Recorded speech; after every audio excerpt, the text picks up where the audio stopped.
G'day everybody out there. This is Benjaman Ballangarry, all the way from Gecko Studio, Australia. And you're listening to Wolf Entertainment Radio. That was indeed Benjaman Ballangarry. This is Don Bown, and welcome to the inaugural broadcast of What's My Name? Now I'm getting gray, yeah. Living in a tower, I made my name, couldn't get any better. What's my Now I'm crazy. I ride to work every day with my wedding shoes on. Now I'm getting gray, yeah. Living in a tower, I made my name, couldn't get any better. What's my name? This is What's My Name? A new show for Wolf Entertainment Radio that is for and about and with Wolf Entertainment artists. Tonight's featured artist is Benjaman Ballangarry, my brother from another mother down under. And we're going to be joining him from Gecko Studios in Narrabri, New South Wales. I bet Ben didn't think I'd get to say that right. I won't tell him it took me a couple of takes. Anyway, let's join Ben in Narrabri and Gecko Studios, and we'll start off with him discussing his early life in Australia. Originally, I was born in Sydney, but at a young age, parents sort of moved around a lot, and somehow we found ourselves out in the middle of the Pilliga scrub, and went to school there, grew up there. I'm still here now. And just dad's family, my family, but I just say dad's playing guitar then, because I live with mum. Yeah. And then I moved with dad, and then he was a guitarist and singing and playing songs, and it was new to me. I was only young. Yeah, and just slowly started picking the guitar up and, asking him how you do this chord and that chord, and it was all country music. And then, it's sort of like one day I was on the Pilliga bus and we're heading into town. It's about an hour, maybe a bit longer to get to school. And then a song came on the radio, because I wasn't really, it's sort of like I woke up, like I wasn't ever listening to radios or music. I was sort of too young just wasn't clicking on. And it was sort of like one day I heard the first song that ever just woke me up was a Gunners song. I think it was like Knocking on Heaven's Door or Sweet Child of Mine, something like that. And it was like, wow, I want to start playing this sort of stuff. And then got home and Dad had a couple of guitars, and I asked if I could, have a strum on one, and he said, "Oh, you want to learn, do you?" I said, "Oh, I think. I don't know." Yeah, and then just started. I didn't have any tab back in those days. It was just if you got a chance, and I think there was an old tape player and a tape, and I worked out how to record, and then just on an old cassette, and then I'd record songs, or I'd wait for the song to come on the radio to try and strum to it. And then I got another tape recorder, then you could do, and then that way I could rewind back and then listen to the chords and then strum, and then, sort of work out, I didn't know. So you never actually had a lesson? Nah. All self-taught? Still haven't. Pretty much. Wow. But, yeah, the old rewind the tape back and go again, and what words what's he saying there? And then years you'd be singing these words, and then someone would go, what are you singing, mate? What are you talking about? I've been singing it for years.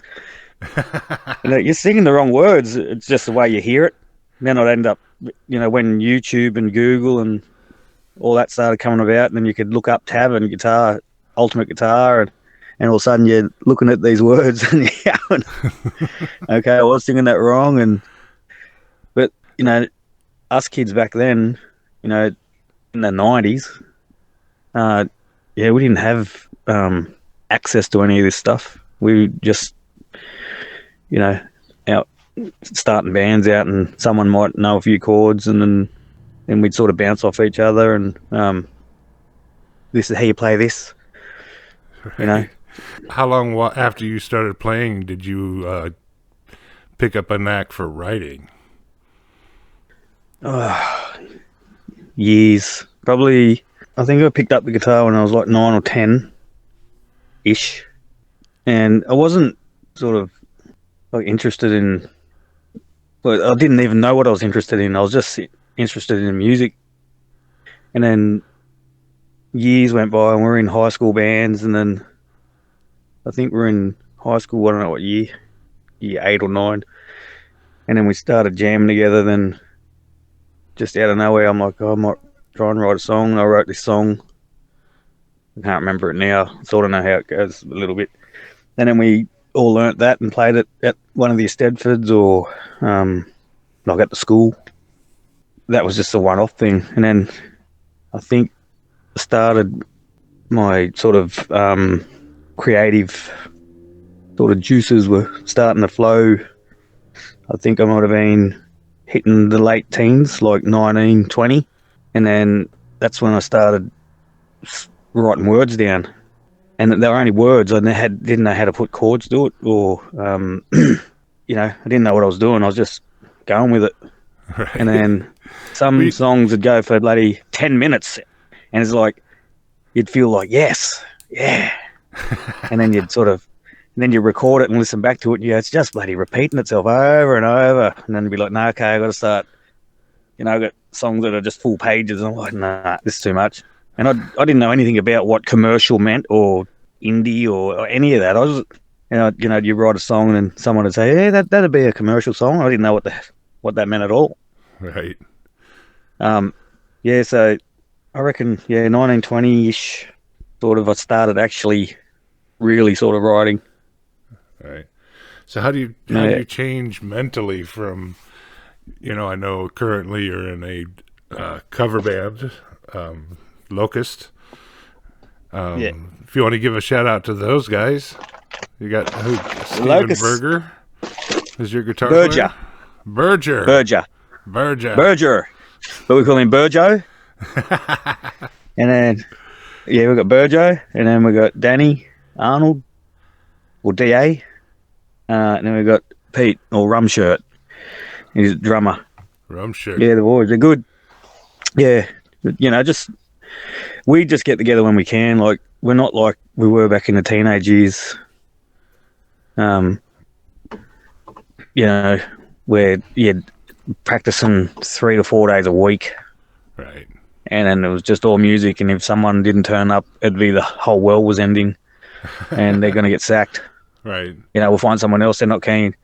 These days, you know, we're all in our 40s and we've all got family, kids, you know, people have got to work, this and that. So it's more like a men's group. We get together, have a jam, do a gig now and then, you know, and we just try and find time when we can do it. Right. So tell me how the mentality is from changing from playing in a cover band to writing and recording your own stuff. Well, is there do you go to rehearse more of the songs that you're going to cover, or do you rehearse more of the songs that you're going to write? Well, I do both. Like, if I know there's a gig coming up, cover gig, I'll just sit at home when I get time and refresh, you know, and then, because I'm the bass player, but I'm not the bass player. I only played, I only become the bass player years and years ago because we're in this other band and the bass players were sort of in and out, you know, singing, and then they wouldn't turn up, but we'd still jam. And then just one day I picked the bass up and said, "Oh, I'll have a bit of a go at it." They're like, "Oh, you know to play it, do you?" I said, "Oh, I don't know, just have a go at it." Yeah. And then that's sort of where it stuck, because I picked the bass up because no one wanted to do it. It was too boring and all this and that. So then all of a sudden I become the bass player and the singer.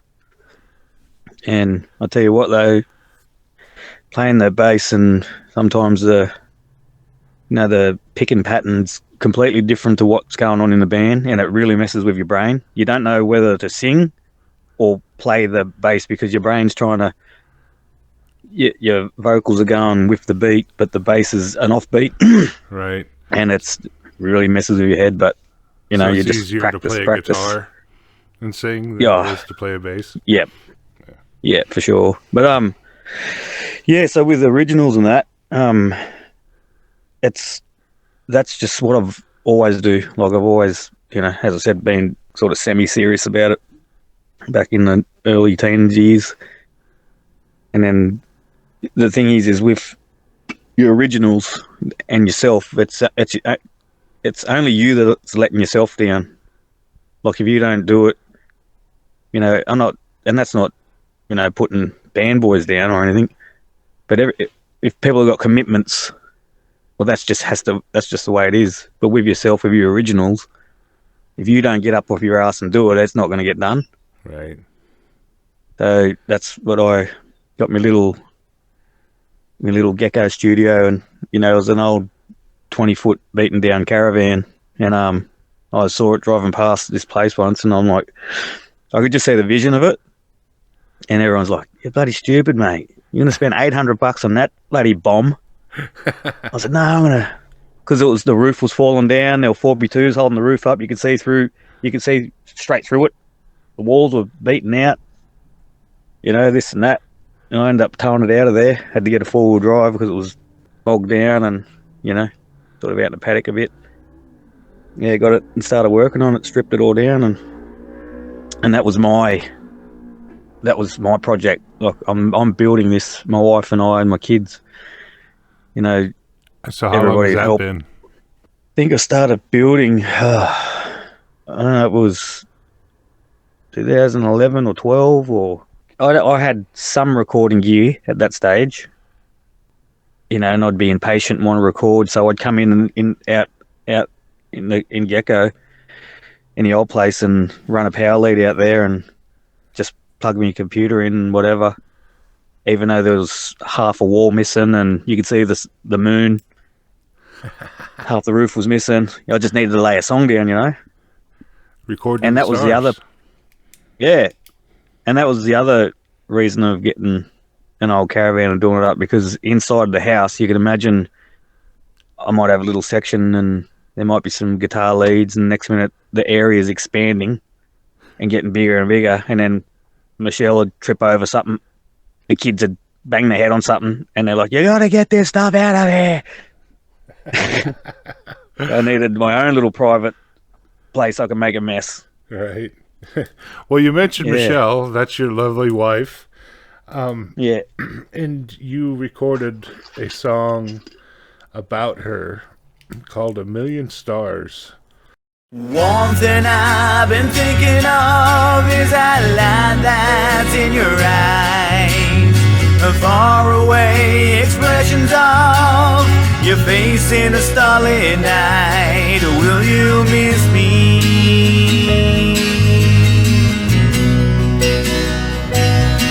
Will you remember me? We're a million stars apart.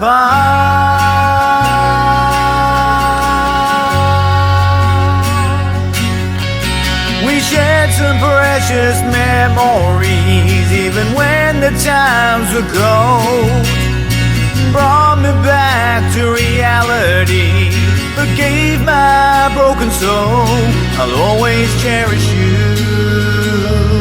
I don't want to let you go. And my love for you will be shining bright. A million light years still waiting for you, even though we're far apart. I'll gaze into the universe, waiting for that shining star. I'll dream of you when the sun is out, waiting for that special night. And if it takes you for eternity, I'll be here when you arrive. You are my shooting star, lighting up the Milky Way. We're a million stars apart.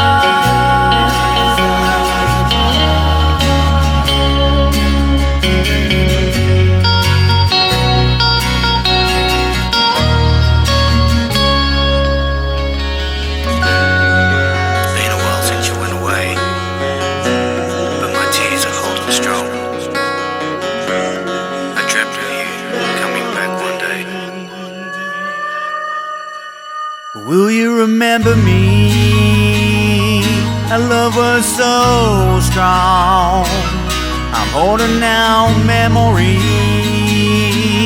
and I see the light. Yeah, a million light years still waiting for you, even though we're far apart. I'll gaze into the universe, waiting for that shining star. I'll dream of you when the sun is out, waiting for that special night. And if it takes you for eternity, I'll be here when you arrive. You were my shooting star, lighting up the Milky Way. Not very far, and I'm here today. We're a million stars apart,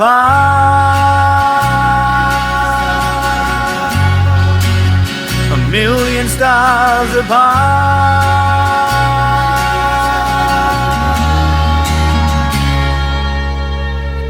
Something I've been thinking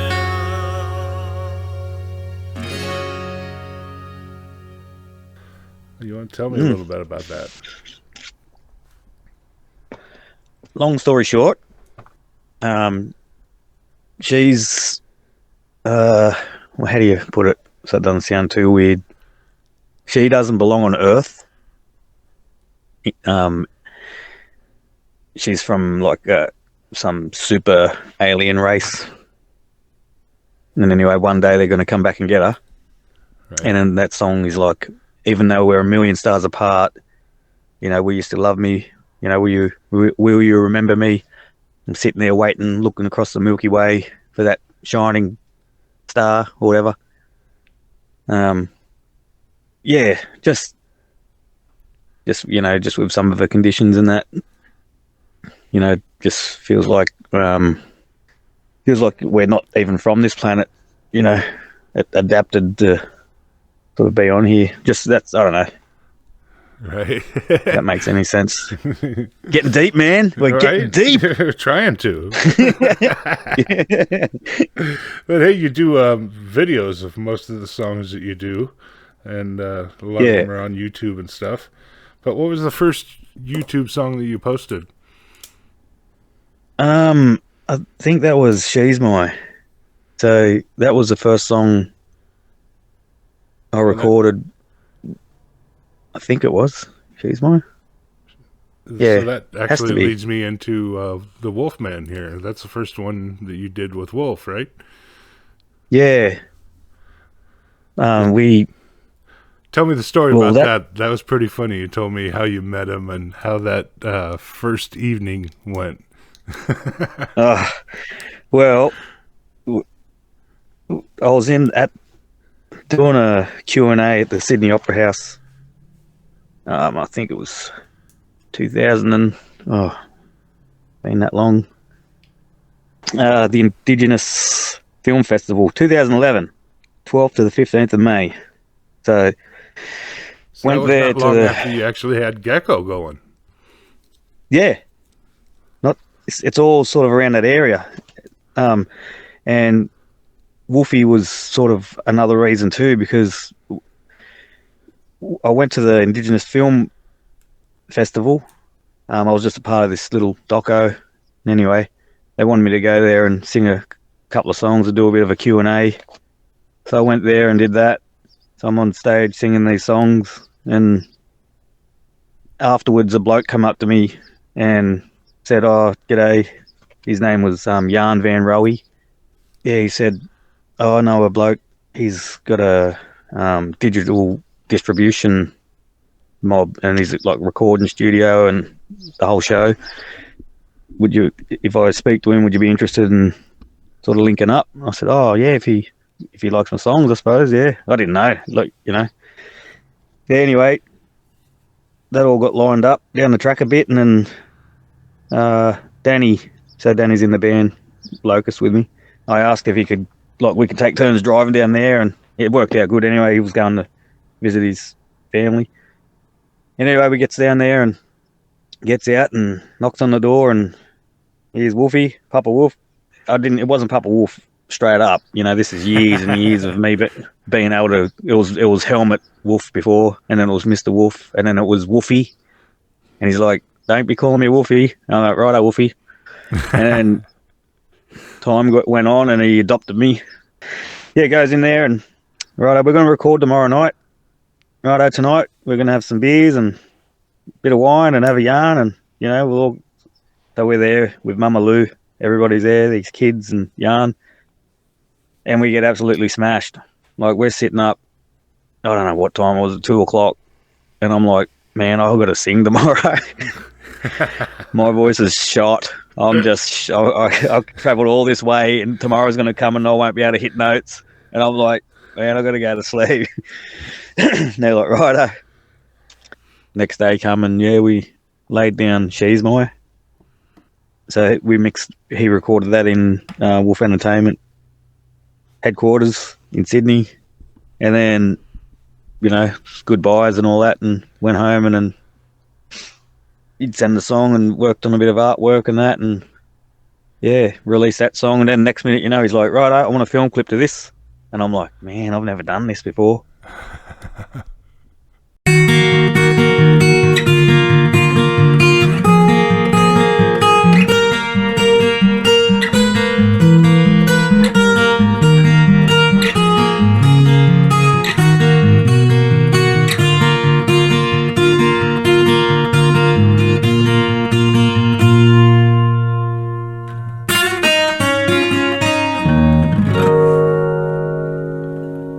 Hush, my baby, now and rest your head.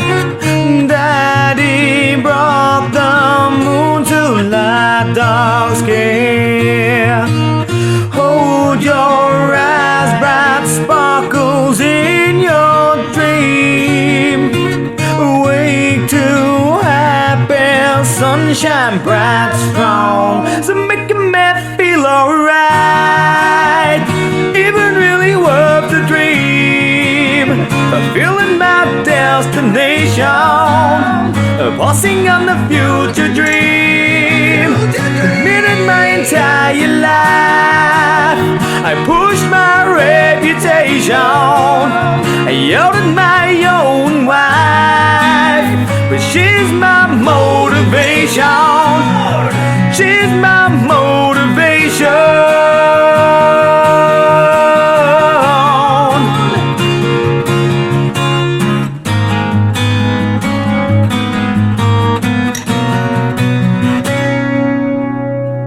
Tried hard not to show the things I fear. Yes, aggravation once tormented me. No one cared for time to get anywhere. I push so hard, sometimes I'm lost then. So making me feel alright. Even really worth the dream. Fulfilling my destination. Passing on the future dream. Committed my entire life. A falsified reputation. I yelled at my own wife. But she's my motivation. She's my motivation.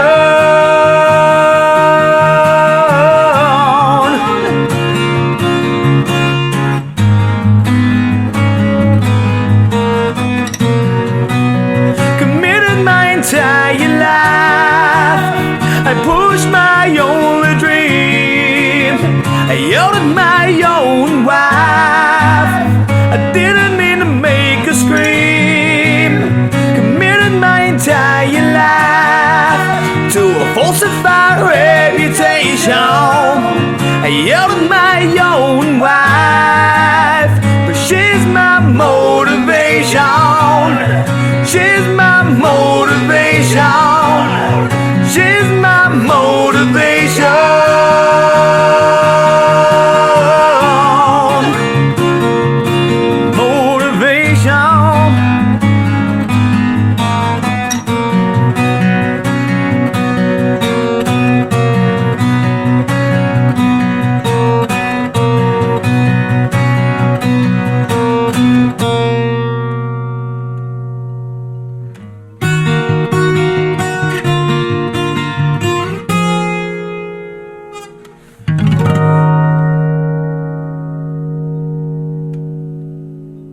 So I've got this old CD recorder, video camera. It wasn't even HD, but that's all I had, And we got it done, and we did it out at Yarry Lake. And put the wife in there and my daughter, and sent it to him, and he said, yeah, it's good enough. Yeah, then we posted that up, and that's it. Then from there, I slowly, got a bit more better of a camera, and update your equipment. Might be because I didn't know there were such things as monitor speakers. I just thought you'd just have a couple of dynamic stereo speakers, right? And then you record from that. But then, no, then you get a little bit of help of someone. They might say, "What are you using here? Maybe try that." It all helps with the final mix. I think the words they say is you can't polish a turd.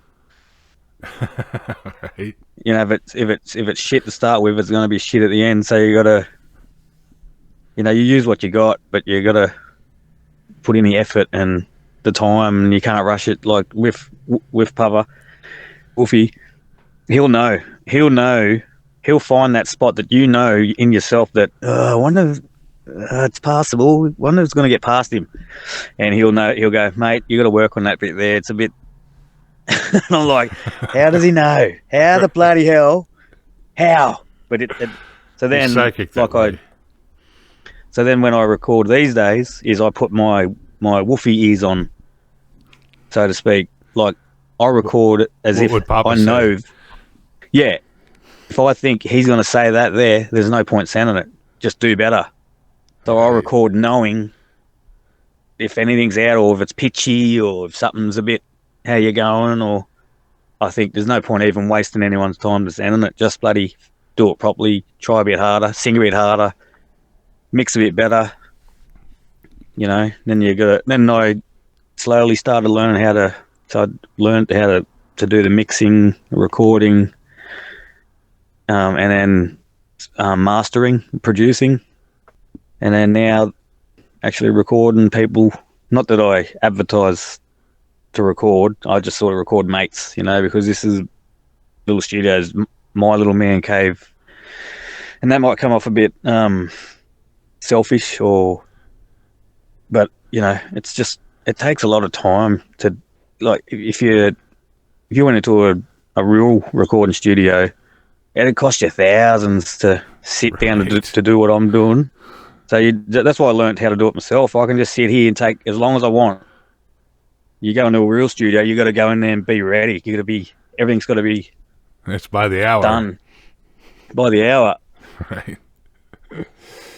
So that's what I say to people. Look, man, if I can do it and learn most things off YouTube and just have a few people that have been in the industry, or not even that, just people that have been in bands, and you just ask questions and this and that, then anybody can do it. Doesn't matter.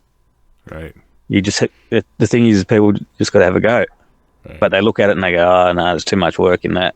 It's like, well, it's up to you.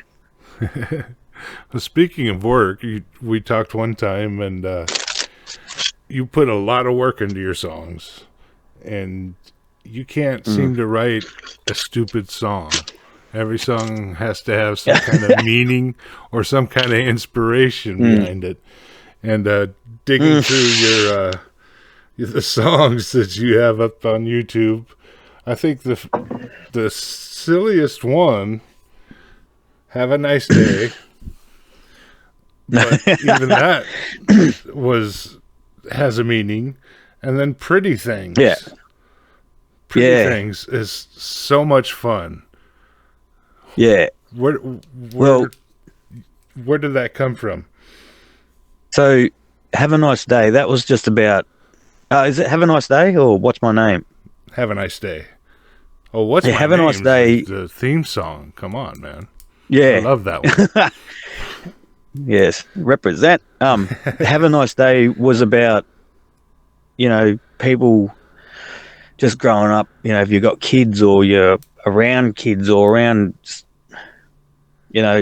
people with kids, and then just seeing them getting up and wanting something to eat at a ridiculous time in the morning, or there's a bowl of Wheat Bix with milk all over the floor the next day, and you're waking up to it, or just go non-stop.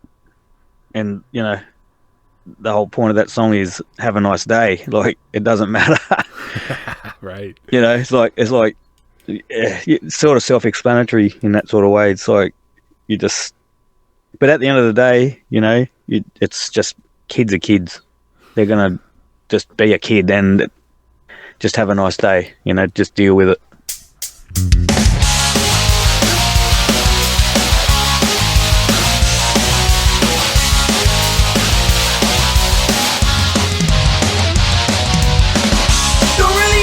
Mistake, you just gotta be your own. Don't even have to show compassion for a tragic scene that was televised while you make the dream. And as soon as you try to wear your favorite clothes, nobody knows you're a target of the fashion war of the social scene and the local know-it-all. You always seem to talk and laugh, blah blah blah. Who cares, it doesn't matter, cause my actions always say it's a pretty thing, and I think I like it. Pretty thing when you're having fun. You're on the scene and you know you're perfect. It's a pretty thing when you're number one.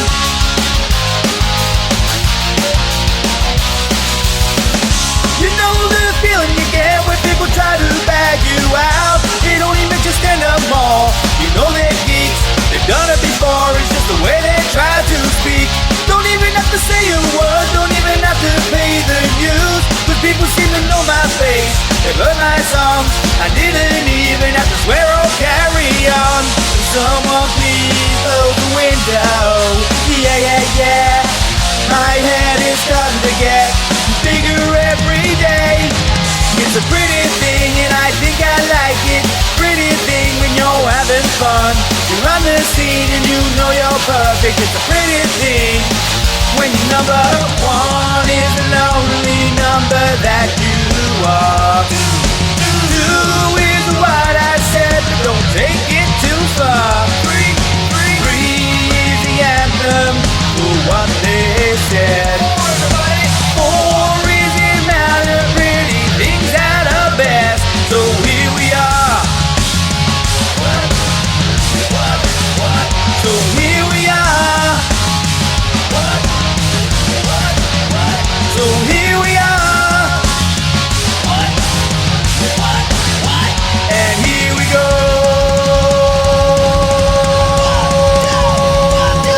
It's a pretty thing and I think I like it. Pretty thing when you're having fun. You're on the scene and you know you're perfect. It's a pretty thing when you number pretty thing. When you number pretty thing. When you number pretty thing. When you number pretty thing. When you number one. Pretty Things was a joke. Like, I wasn't even going to record that song. That was just something I was sitting there because there was the whole The whole melody and everything sounds like something that should be on the radio. Well, or stolen from back in yeah, because I thought, man, I think I've rewritten someone else's song. Like, if I heard this song and subliminally just rewrote it, and I was searching, I'm like, nah, that's original. That, that's. I was thinking, where did I get this from? But that song was only meant to be a joke to start with. Like, when I started writing it, because back in the day, and it was probably like this everywhere with other musos, is the band wars and the ego of people, and you'd see someone get up on stage and sing, and you think, they're shit, and just that mentality about stuff. And then you do have the people that really think they're really good, and you think you can just see straight through it. And that song, Pretty Things, is about that whole, not directed towards me or anybody. It's just that overall, it's a pretty thing, and I think I like it. Pretty thing when you're having fun, you're on the scene, and you know you're worth it. It's a pretty thing when you're number one. Like, we all think we're number one. Yeah, there's no Battle of the Bands. We're number one, and that's that whole song. It's just about It's so much fun. you know you're in a band. I love it. Yeah, yeah. See my twins in the film clip. Yes. Yeah, I got two other brothers. They look exactly like me. So. Nah, that's green screen magic. Oh, see how you are. See, things like that. Just getting into learning how to do green screen sort of stuff, and then buying like different sorts of lights, and learning how to use a video editing program to get that to work. You know, that's all a part of the original side of things. For myself, you know, because the band doesn't do originals. They've, you know, and that's fair enough. They just want to do covers. That's fine. But you know, I sort of revolve around my originals at home, and you slowly start buying things. You'll sacrifice and sell something that you've had, and then to get something better headphones, and then like, oh, well, wonder how you do this sort of green screen stuff and mess around with that. So you get that and you work with that, and it's all part of the learning that creative, what you can do just with, you know, different objects and things, and you know, it's just learning, right? Just pushing forward a bit, and you know, and everyone's like, oh, where did you learn how to do that and this and that, and where would I said, man, YouTube. Ask questions, do this, do that, experiment. Right. You know, they just think that it just, you know how it happens. There's hours, weeks, years of learning all this stuff. Yeah. So you mentioned that the guys only want to do covers, but you do use them in some of your recordings, especially the I don't want to mispronounce his name again. Berger. Berger. All right. Yeah. Yeah, well, if they want to jump in... When the Trees Fall. Now, is that him? Yeah. No. That's you. It's all me. Wow. I thought that was him. That's an amazing solo, brother. Yeah, that's me, man. Wow.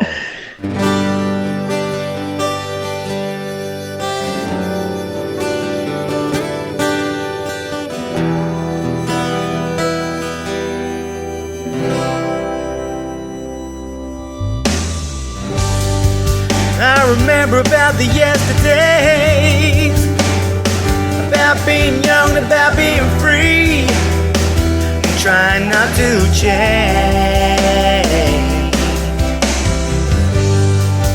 Let's run down to the river, no danger, no time, not for me, not that I can see. Making love to making smiles. There's a tree line. It took us a while, but they've stripped it away. And who gave you the power to knock and fall? Why are you whispering when I can hear the talk?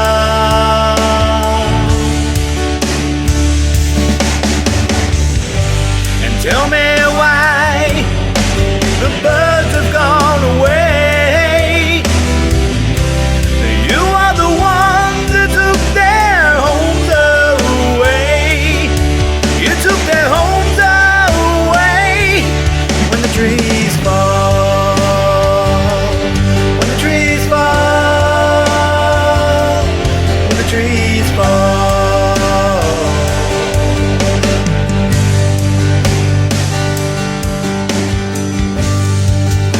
Condemned by their silence, screaming like an unborn child. Wow. They're starving for protection. What? Is it worth it to wait for a forest to die? When the tree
and knock and fall.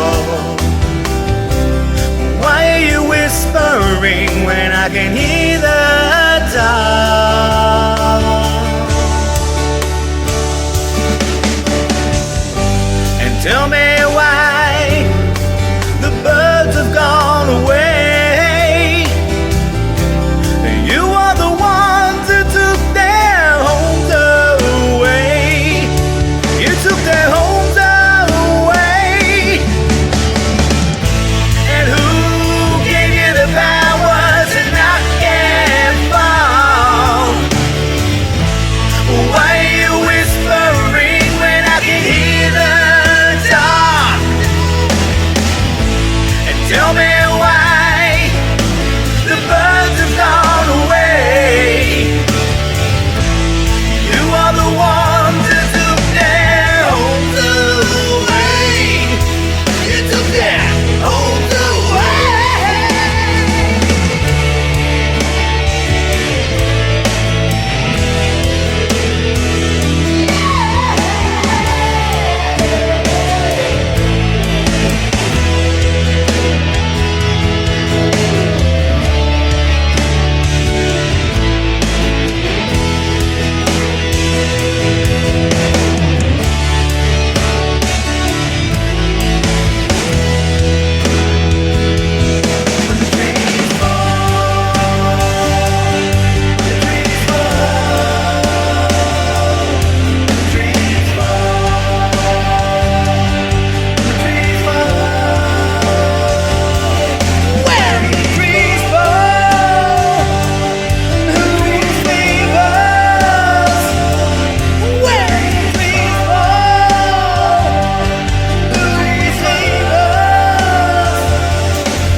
And that's what I mean. I'm not a solo guitarist. Like any sort of solo that you think, I'd rather have somebody on there play a real solo.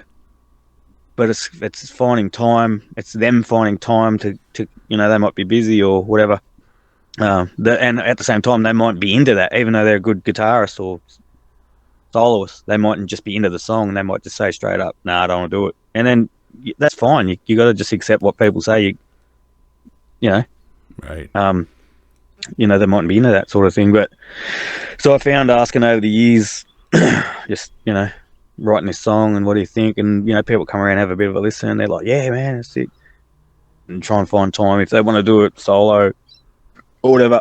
And then or they just mightn't be that soloist that you want. Like I think the last song, Windows, there's a bloke, excellent guitarist,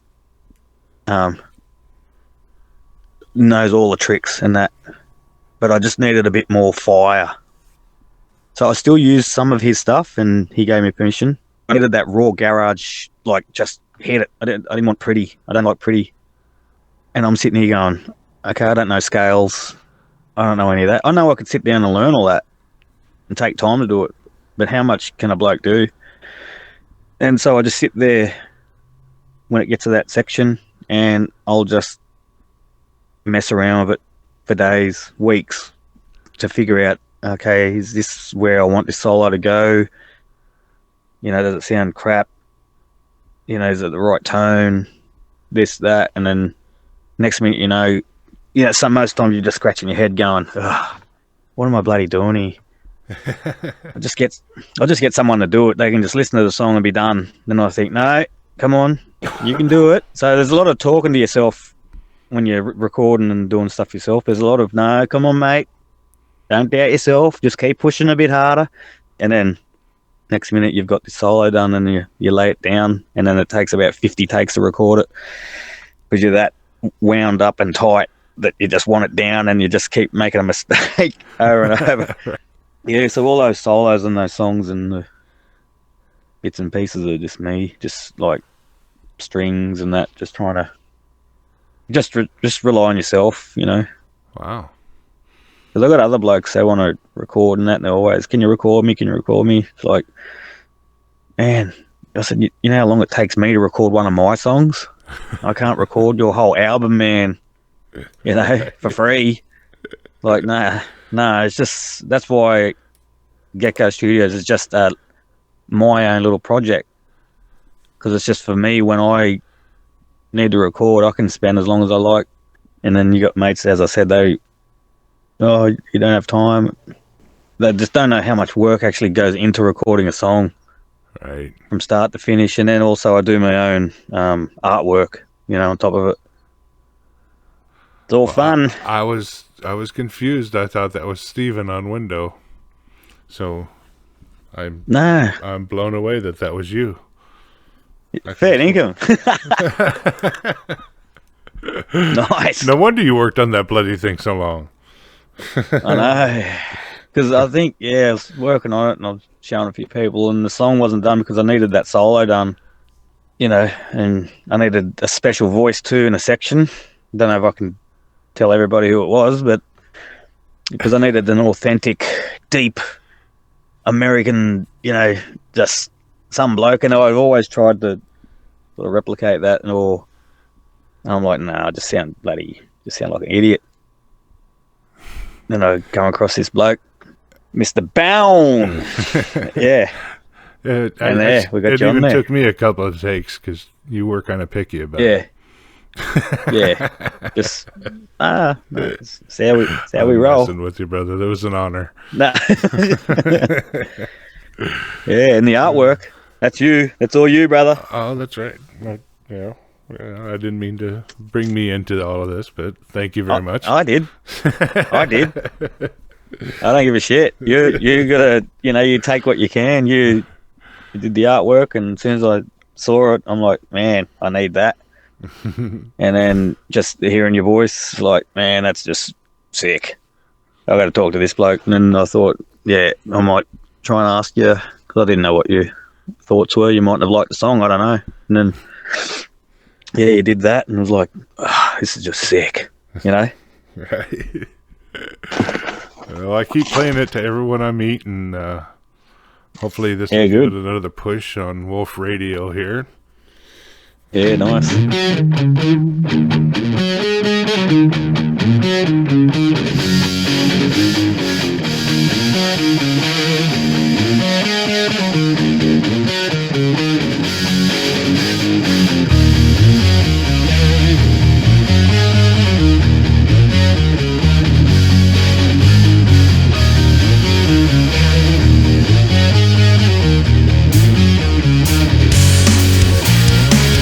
Take a peek inside the nice man's window. Snakes and ladders of life, you play that game. Eggshells and thin ice, you better tread so carefully. The prison of your mind is just black and white. Hush that crazy rest your head. We take a fall, get on that horse again. They beat us down, but we won't give up. You push it too far, then you wish you had stopped. Creation of chaos from afar. The demon is sleeping, not for too long. Step right up to the nice man's window and roll those dice. Bring some color to your soul.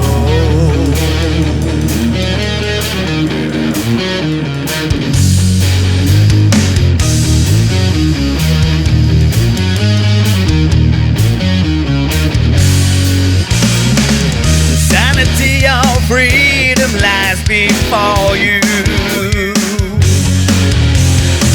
Ignore the haters and smile on your journey today. Infect the world with your your shiny, happy aura. But keep in mind it all can be changed in a day. Hush that crazy rest going. We take a fall, get on that horse again. They beat us down, but we won't give up. You pushed it too far, now the train it won't stop. Creation of chaos from afar. The demon is waking, can you hear that sound? Step right up to the nice man's window and play those gods and put some color in your soul.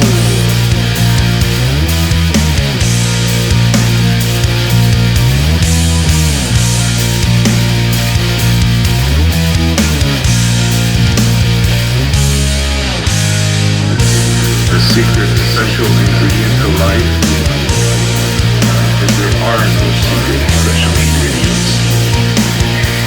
Anything is special if you believe.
Talking about how you never write a stupid song,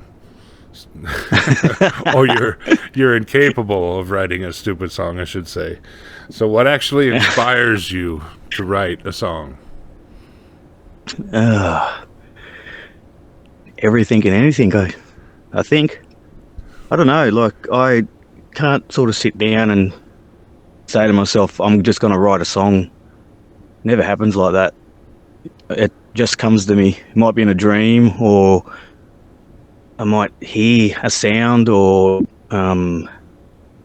it's just random, very random for me. Right. And then all of a sudden, I remember you hit me up one time. It was early in the morning for you, so it had to be super late at night for you, and you were up because you dreamt of some part of a song or something, so you had to run out to Gecko and write it down and record it. So does that happen a lot, or? Yeah, well,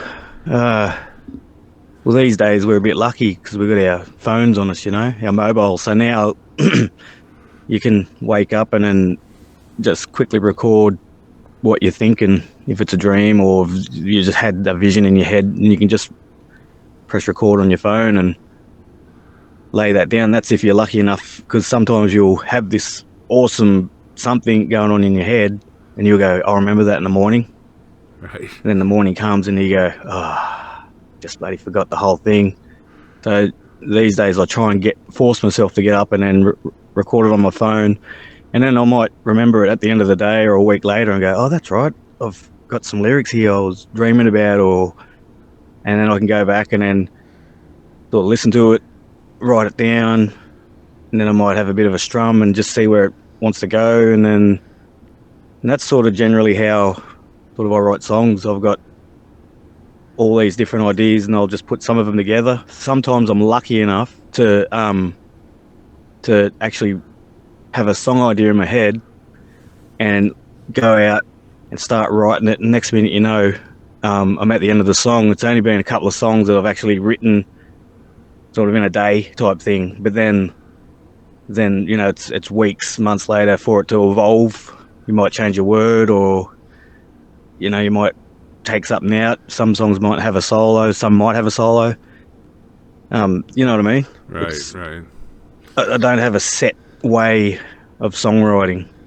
It's just, the universe. So it tells seems me. like a lot of songs that you've written have to do with your family. So you get a lot of inspiration from them, obviously. So what does life and family mean to you in spite of not, you know, trying to be a rock star? Well, I've got a very small sort of circle of family. It's really just my wife and kids. You know, I've got mum, dad's passed away. And the rest of the family, they all live not thousands, probably, 800 kilometres away. So I'm sort of out here in the bush, sort of grew up just with, people I sort of grew up with out here. So that's sort of family. I love all my family, but sort of just being us. Right. Just me and my wife, and my kids, and getting the kids off in life, you know, focus on that, and sort of seeing them grow and us grow. You know, I get these emotions and I have to just put it on paper. Right. You know, and I just write it. Next minute, you know, I've got a song, and then time goes on and I go, man, I keep writing songs about, you know, my wife and my kids, and I think people might listen to it and go, come on, man, what else you gonna write? Well, you got to get inspiration where you get it from, right? Yeah. Also, I don't have one sort of set style. I don't think. Someone that just writes rock, right, or country. I find that when I write a song, it's just different. It might be an acoustic ballad, or it might be a rock, alternative rock, or it might be like just a vocal and a piano. Right. You know, so it's good. It's good being like that, because I'm not just stuck in one genre. Right. Which is nice. It's a nice change of pace, not being, you know, stuck in one thing and you're always expected to do that. If there was one thing you could say to a fan of yours, or the group of fans that you have, what would that be? It'd be never give up. You know, life's hard, but you know, we've all got choices, and music is sort of my go-to. You know, if I'm feeling a bit down, or need a bit of inspiration, I'll just play a song, try and, finish off writing a song, and that's where I go to, because when I say writing a song and all that, I've got my little family around me, so it's not just selfish about just doing music, because it's my whole family's involved in it. So if I was going to say anything to anybody, find that thing in your life that you can lean towards to get you through life, instead of finding the easy way out. It's easy just to be not a nice person. It's hard work being a good person. Right. You know, a lot of people opt out. You know, so push on, never give up, never surrender. Finish that fight. Awesome. Anyway, it's about time to wrap this up, brother. I don't want to take too much of your time. And No, I'm good. It's only 2:43 p.m. here. I can talk for hours, mate. Well, it's a quarter to 10 only joking. here. I'm joking with you. It's way past my bedtime. Yeah, no, I understand. All right, well, thank you so much, man. And hopefully we'll do this again sometime. Yeah, sick. Peace out. All right. I'd like to thank everybody for joining me tonight on this inaugural broadcast of What's My Name. I would like to give a shout out to Mark Harmon, a good buddy of mine, for helping me get the technical end of all this figured out, and Dan Tackett for lifelong inspiration, as well as the Wolfman himself, Helmut Wolf, for allowing me to do this. It's an honor, and I'd like to encourage all of you to go to wolfentertainment.com.au and go to the catalog section where all of the artists' songs are available for streaming and download. Of course, that's how these artists make a living. Besides the live shows, streaming and downloading is their main revenue source, so I would strongly encourage you to visit that site. Again, it's wolfentertainment.com.au under the catalog section. Thank you again for joining me, and until next time, remember, music is the spice of life. You never seem to get it out now. All that matters to me when we meet is you say,